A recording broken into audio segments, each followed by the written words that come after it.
The criminal underworld was an ever-present staple of the Star Wars universe. The largest cartels were comparable in scale and power to some galactic governments. Hell, the Hutt cartel was a galactic government, and one of the largest at that. Now, we've discussed the Hutt cartel extensively in the past, particularly in the video we did on the history of the Hutts. But as much as they would have liked to, the Hutts didn't control the whole criminal underworld. We'll be discussing their competitors, all the other major underworld factions in Star Wars Legends, from the Exchange to the Black Sun.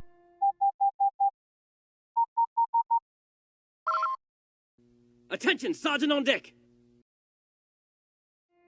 First things first, this will not be a comprehensive list. We're not going to be discussing every 2-credit street gang or criminal outfit in the galaxy. That would not only take forever, but it wouldn't be terribly interesting either. Instead, we're going to just be focusing on the big dogs today, powerful criminal organizations on roughly the same level of wealth and power as the Hutts. We're going to split these groups into 3 categories: syndicates, slavers, and hunters.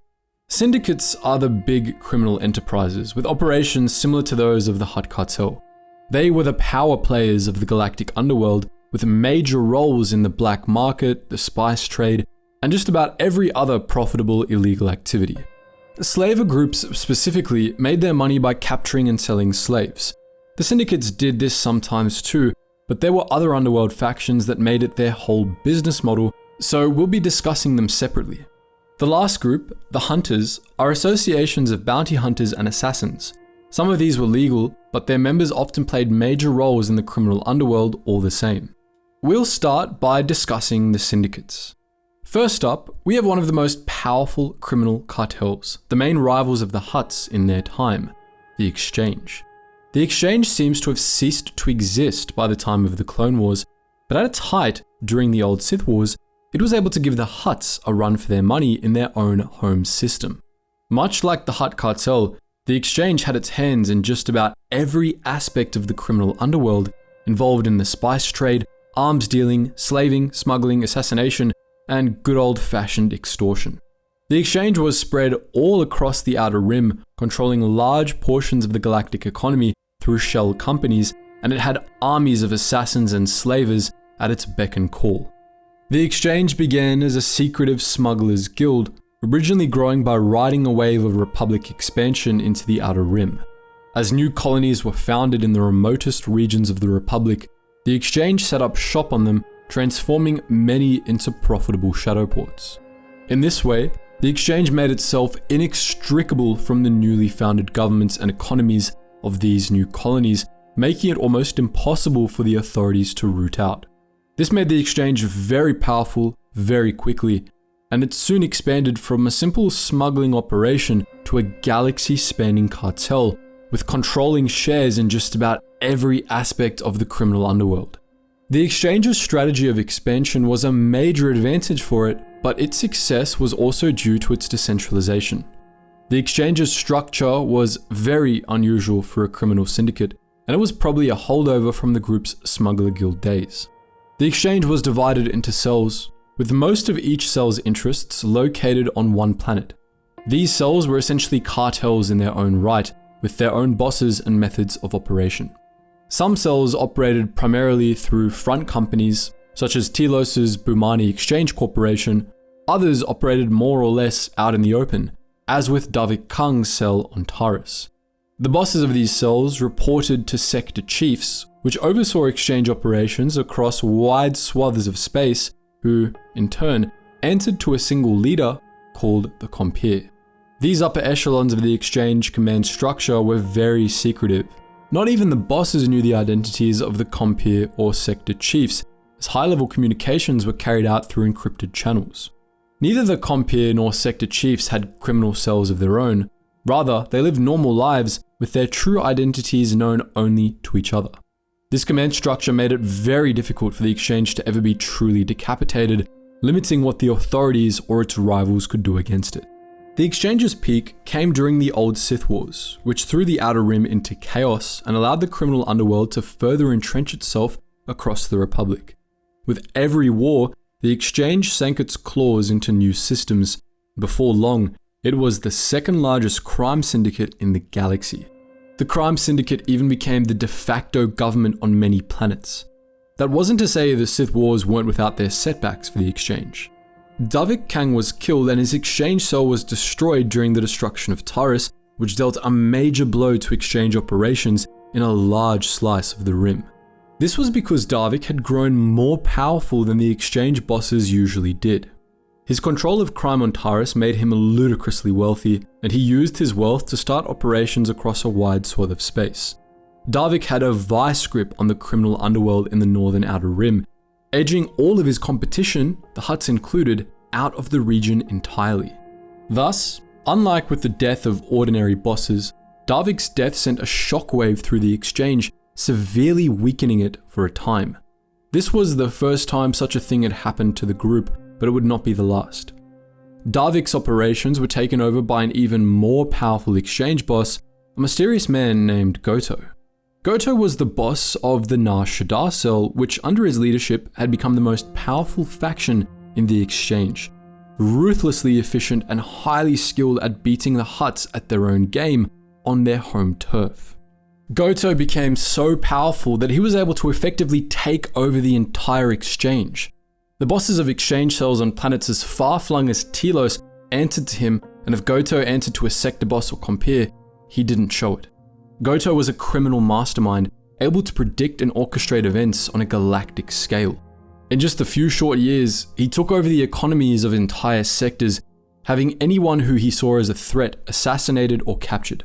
Under his leadership, the exchange even started to take the Hutt cartel's place as the rulers of the criminal underworld, as Goto's activities on Nar-Shaddaa crippled many of the Hutt's most important operations. Most notably, Goto began hijacking Hutt freighters launched from Nar-Shaddaa and stealing their cargo, using his flagship, a cloaking device-equipped yacht called the Visionary, to attack without warning and disappear without a trace. In this manner, the exchange began rapidly edging the Hutts out of illegal markets within their own sovereign territory, driving Hutt leaders to great lengths of frustration. One Hutt, based on Nar-Shaddaa, Voga, was one of Goto's favorite victims, and he became so outraged over losing money to the exchange that he put a bounty on Goto's head. This was an exercise in futility, however, as none of Voga's agents seemed to be able to locate the mysterious exchange boss. Goto was an extremely cautious man, and no one ever saw him in person. He communicated exclusively through holograms, and he often sent droids to do his bidding. He managed his operations from the Visionary, which was exclusively run by droids, and which even Goto's servants could only locate when they were summoned. Ultimately though, Goto was the exchange's undoing. He made the mistake of placing an enormous bounty on Mitra Surik, the exile then believed to be the last of the Jedi, who showed up on Nar-Shaddaa, started a massive bounty hunter turf war, and managed to infiltrate and destroy the Visionary. Goto vanished after the yacht's destruction, and in his absence, all his operations fell apart. The Hutts moved in and took their revenge, and the exchange was never the same. It stuck around for several centuries, but by the time of the Galactic Wars, its strength had greatly atrophied, and by the time of the New Sith Wars, it seems to have ceased to exist. Its role as the number 2 cartel in the criminal underworld was taken by our next syndicate, a newcomer known as the Black Sun. The Black Sun was formed at around the same time the exchange seems to have entered its death spiral, at the end of the Great Galactic War.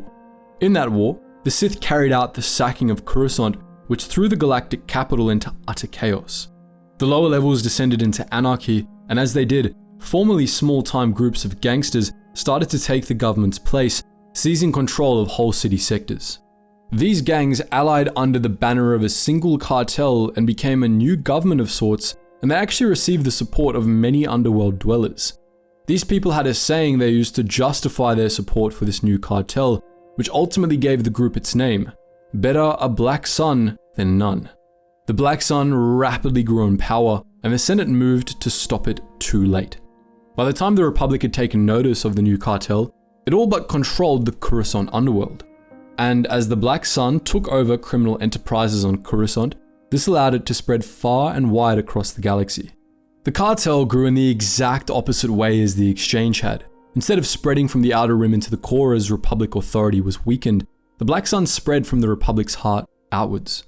As it spread across the galaxy, Black Sun began taking over sectors of the galactic underworld formerly controlled by the Exchange, integrating itself into pretty much every criminal scheme imaginable.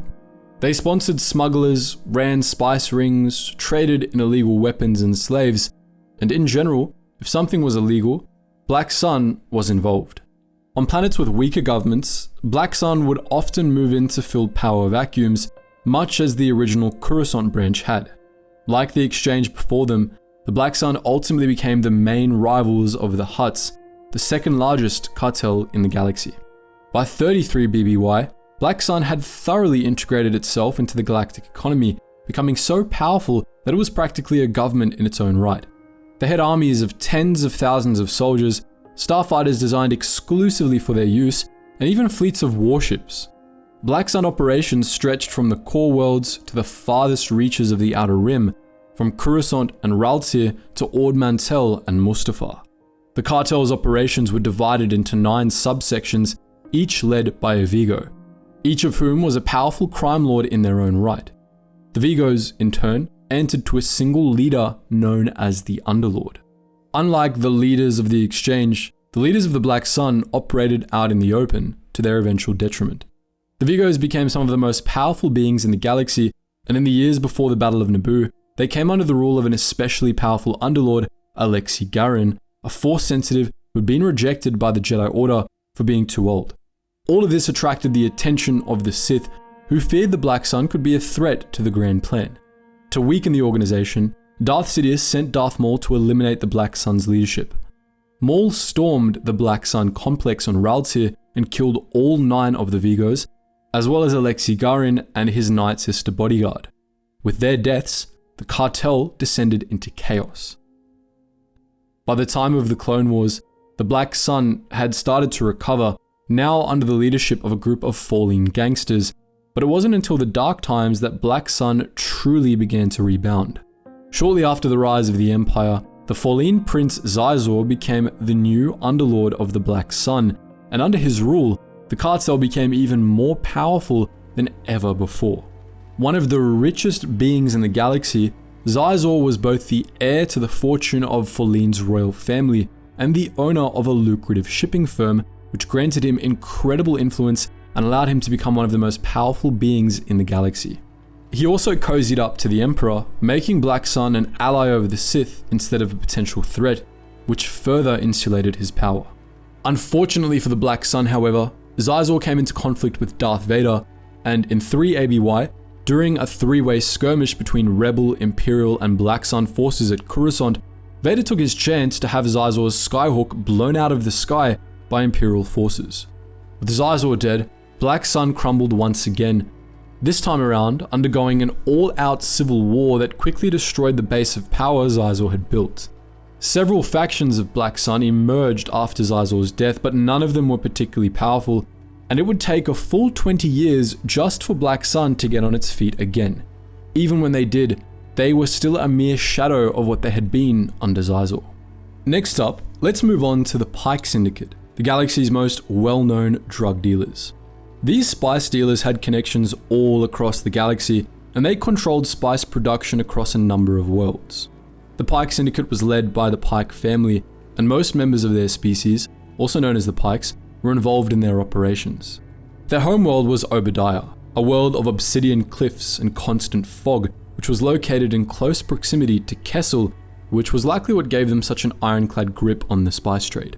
The spice trade was one of the largest sectors of the galactic underworld, and one of the most potent and valuable spices was glitterstim, which, among other effects, temporarily granted users telepathic abilities. It was highly addictive and very hard to acquire, as the drug was made from the webbing of a rare breed of energy spider, which was only native to a single planet, Kessel. Since Obadiah was virtually right next door to Kessel, it's a fair bet that the Pykes were as prominent and powerful as they were, mostly because they got to Kessel first. It's unknown when this occurred or how long the Pyke Syndicate existed for, but judging by their wealth, power, and the sheer scale of their operations, they had probably been around for a while by the time of the Clone Wars, and they were powerful enough to be able to survive feuds with the Black Sun. The Pykes were ruthless as well, and unlike most crime lords, their leaders liked to do their own dirty work. On the whole, there isn't all that much concrete information about the Pykes. They controlled the spice trade, got violent easily, and could be utterly unpredictable, but that's about it. Together with Black Sun, the Pykes were members of Maul's short-lived Shadow Collective during the Clone Wars, though they split after the CIS Navy started coming down on them hard. The Pyke Syndicate was straightforward, unlike the fourth and final syndicate we'll be talking about today. The last major cartel in Legends was the Zann Consortium, which arose during the Galactic Civil War and became quite powerful after the Battle of Endor. Originally formed by Tiber Zann, a human crime lord from Anaxis, the Zann Consortium started out as a small coalition of pirate gangs, but after securing a stronghold on Ryloth after a battle with Imperial forces, it became one of the largest crime syndicates in the galaxy. It had its hands in piracy, smuggling, slavery, kidnapping, and extortion, and it amassed a vast paramilitary force that it deployed against both the forces of the Empire and of the Rebellion. It spent the Galactic Civil War building a vast criminal network across the galaxy, taking advantage of the conflict to worm its way into power vacuums and seize control of the galactic black market. Then, when the Empire was crippled by the Battle of Endor, the Zann Consortium made its move. The Battle of Endor coincided with the deaths of Tiber Zann's two biggest rivals, Jabba the Hutt and Prince Sizal. With both the Hutt cartel and Black Sun weakened, the Zann Consortium moved in to fill the void, becoming a major power player in the galactic underworld. The Consortium fought its own private war with the fragmenting Empire, destroying a superstar destroyer in one battle, and Tiber Zann located and looted many of the late Emperor's private vaults, amassing a vast fortune and stealing a huge hoard of priceless artifacts. In the end, however, the Zann Consortium flew too close to the sun. Its paramilitary actions became too aggressive and attracted too much notice, both from the Imperial remnants and the newly founded New Republic. The Zann Consortium fleet was utterly destroyed in a campaign a few years after the Battle of Endor, and the rest of the Consortium seems to have followed suit. The resultant power void likely would have been filled by the resurgent Hutt cartel and Black Sun, which started to rebound from their losses at around the time the Zann Consortium met its end. Now that we've covered the big cartels, it's time to talk about the specialists, starting with the galaxy's bug slaver outfits. Most of the cartels discussed above were involved in the galactic slave trade, and the Hutts in particular controlled a large portion of galactic slaving, but there were also quite a few independent underworld groups whose sole focus was slaving operations. These groups were regularly targeted by the Jedi Order, so there are a whole bunch of them since there were always new openings in the market whenever the Jedi brought down one of these cartels. The ones we'll be discussing here were generally more long-lasting, however, and they also had a much larger scope than your average Outer Rim outfit. Three species were especially notorious for their lasting and extensive involvement in the slave trade: the Zygerians, the Trandoshans, and the Thalassians. The Zygerians were once the masters of the Zygerian slave empire, a powerful civilization that controlled several sectors of the far Outer Rim, rimward of the ancient Sith empires. They controlled the slave trade in their slice of the galaxy for millennia before the Jedi went to war against them, dismantling the Zygerian slave empire and freeing many of the Zygerians as slaves. But slavery persisted on Zygeria itself, and Zygerian slavers continued to operate in the galactic underworld. After the fall of their empire, the Zygerian slavers primarily operated under the banner of the Zygerian Slavers Guild. The Slavers Guild operated all across the Outer Rim during the final centuries of the Republic and the Age of the Empire. It was based out of the remaining Zygerian worlds, particularly Zygeria and Kadavo, but its operatives roamed all across the Republic's fringe and the sectors beyond it, kidnapping people and selling them in Hutt space or on non-Republic worlds in the Outer Rim. The Zygerians routinely raided Twi'lek worlds, and the slaves they sold were mostly Twi'leks, though they also sometimes sold Wookiees and Mandalorians. The Zygerian Slavers Guild was constantly targeted by the Jedi during the Republic's final centuries, but it thrived during the time of the Empire, as the Guild was the primary supplier of slave labor for the Empire, as were the slaving organizations of the Trandoshans. The Trandoshans had been involved in slavery since before their introduction into galactic civilization, as Trandoshan religion deemed that capturing beings to sell into slavery was a way of earning Jagannath points. which Trandoshans had to earn as many of as they could to earn their place in the afterlife.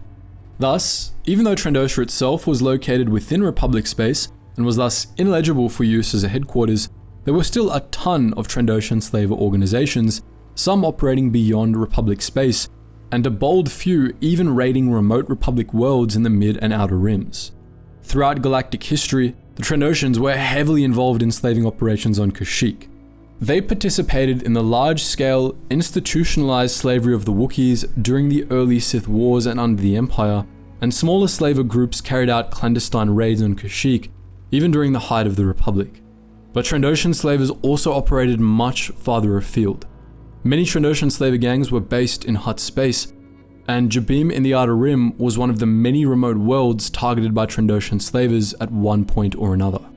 The largest Trandoshan slaving operation was the Trandoshan Slavers Guild, which, like most Trandoshan slaving cells, primarily dealt in Wookiee slaves.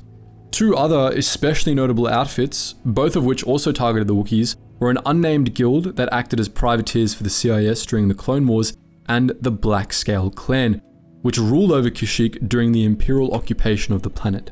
The Trandoshan Slavers Guild and the Black Scale Clan were both partners of the Empire and both thrived during the Imperial era.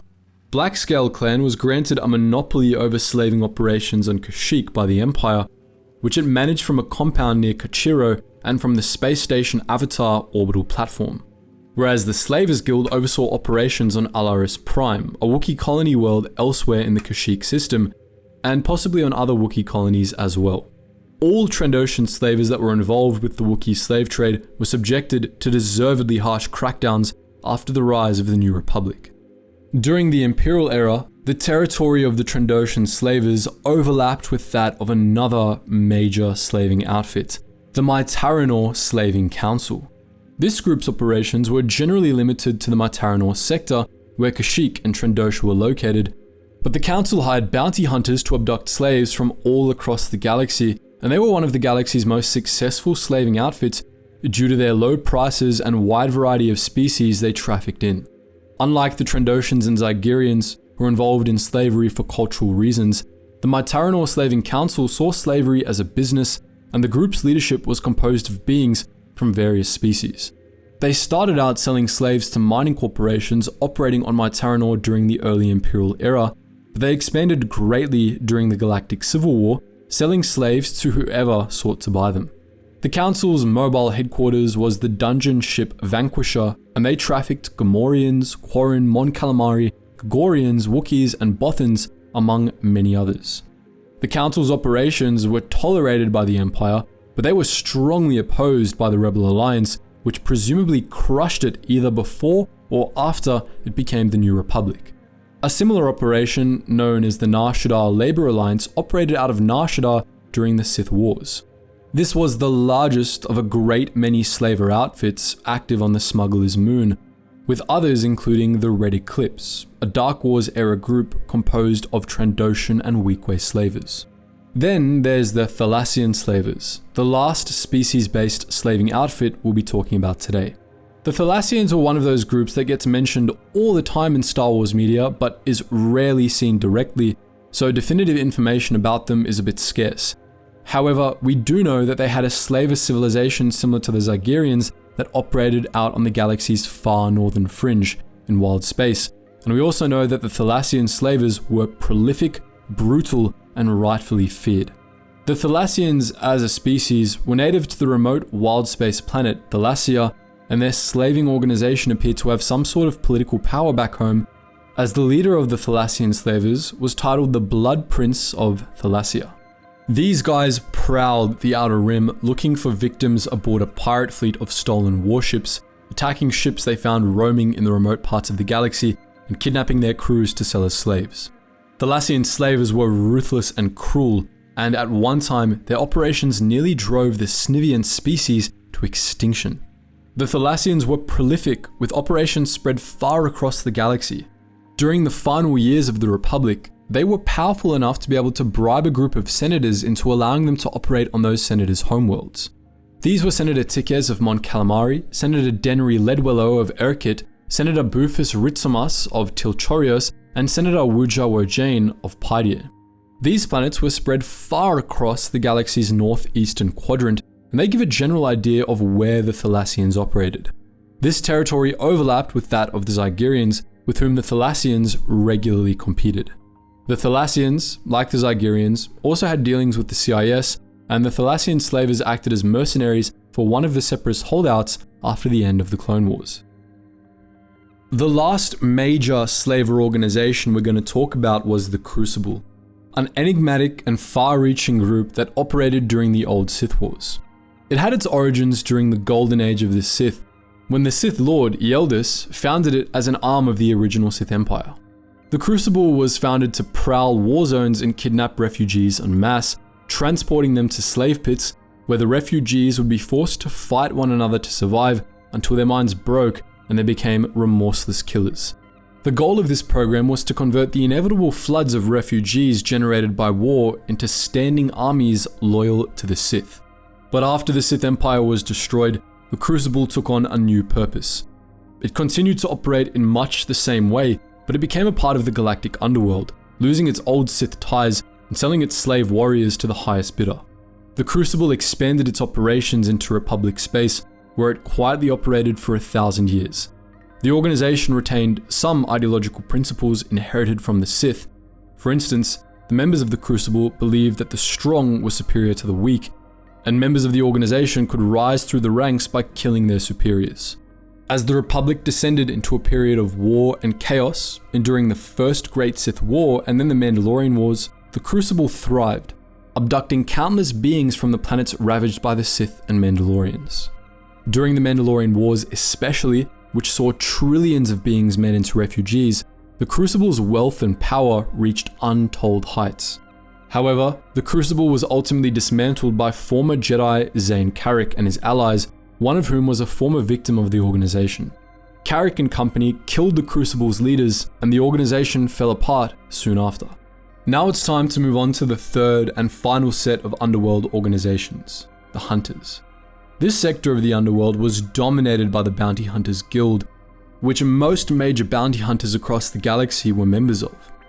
The Bounty Hunters Guild wasn't entirely an Underworld organization. It was legal and affiliated with the Republic and led to the Empire, and it frequently took out government contracts. However, its members were well known for their frequent involvement with crime lords, so it was more of a grey market organization, and we feel justified in including it on this list. The Bounty Hunters Guild was formed during the days of the Old Republic as an official body that could police the activities of bounty hunters to limit competition between bounty hunters and the Jedi. Its members were given special licensing by the Republic and the first pick of government bounties, and from the beginning, it was a very loose-knit organization. It was essentially just a cool kids club for professional bounty hunters, which gave its members advance notice of most bounties and theoretically held them to a common creed. Bounty hunters weren't too strict about following this creed though, and most of those who broke the rules got away with it. During particularly dark times in galactic history, such as during the Sith Wars, the creed sometimes fell out of fashion altogether, and the Bounty Hunters Guild became little more than a loose alliance between bounty hunters, one that was regularly broken. However, there were also many periods of galactic history in which the guild was both honorable and prestigious, when the creed was held as sacrosanct. The Bounty Hunters Guild was divided into chapters, each of which had different recruiting policies, different requirements, and different reputations, with their only common cause being the alliance and protection provided by the guild as a whole. Many of these guild chapters were known for their unique specialities. House Tresario focused on hunting pirates, while House Paramixor only hunted murderers, and House Benelix focused on rescuing victims of kidnapping. The Skyne Bounty Hunter College sponsored the top hunters in a variety of different fields, and it claimed its members were the most highly trained in the guild. House Salactori and the secretive House Nuvalis recruited only the most elite bounty hunters in the galaxy, while House Renlis exclusively enlisted female hunters and only accepted bounties for male targets. Other guild chapters diverged from the traditional styles of bounty hunters or dabbled in some of the more taboo elements of the bounty hunting profession. The Ragnar Syndicate in particular was known for its unorthodox tactics, while the Slaver Syndicate was feared for its willingness to turn captured bounties over to slavers.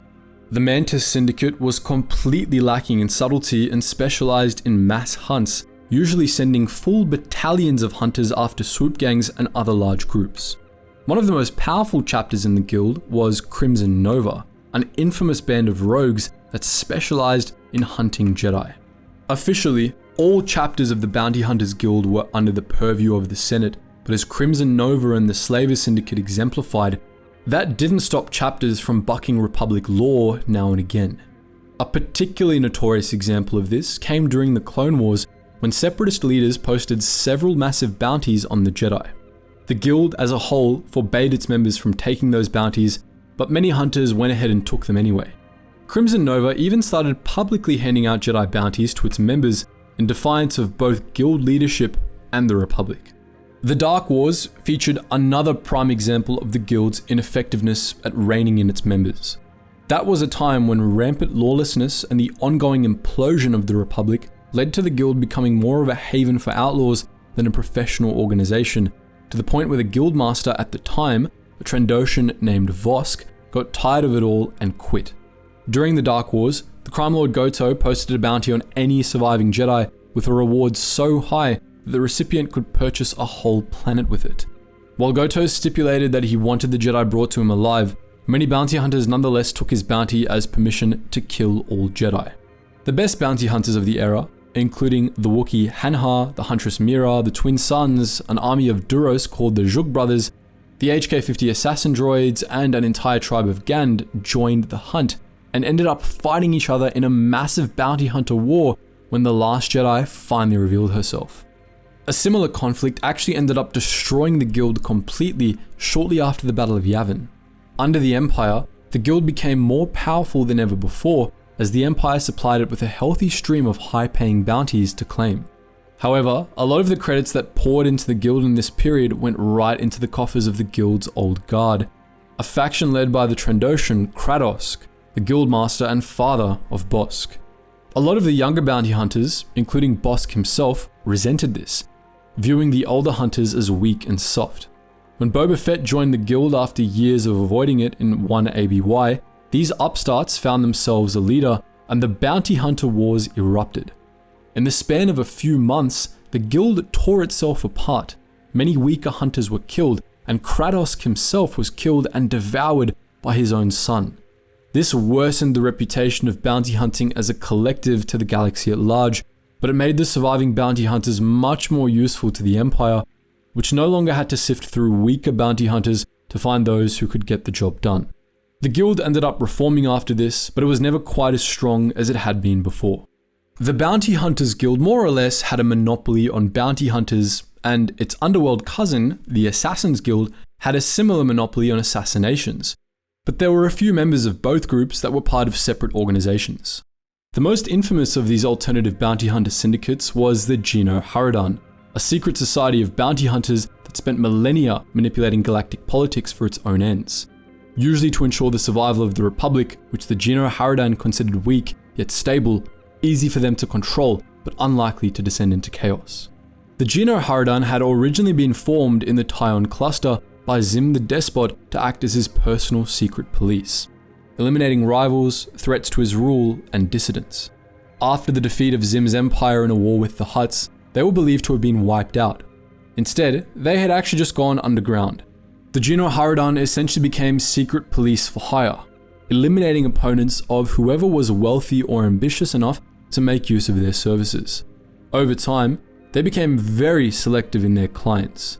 They started only working for governments and individuals with considerable political power, and they started only working for those whose activities and ideology they considered beneficial to the guild. After the Tyon cluster was annexed by the Republic after the Tynese Wars, the GenoHaradan started working almost exclusively for the benefit of the Republic. They considered the Republic's democratic system to be more stable than the systems of its rivals, while also being full of weak and easily corruptible bureaucrats and politicians who the GenoHaradan could easily manipulate to their own ends. Over the millennia, the GenoHaradan essentially became the Republic's secret police. So secret, in fact, that the Republic itself didn't even know it existed. Occasionally, the GenoHaradan would reveal themselves to powerful individuals within the Republic to offer their services, but most of the time they would simply work to the Republic's benefits on their own, orchestrating the assassination of key figures to ensure the Republic continued to expand and thrive. Over time, the Republic became the most powerful government in the galaxy, something the members of the GenoHaradan attributed almost entirely to their guild's influence.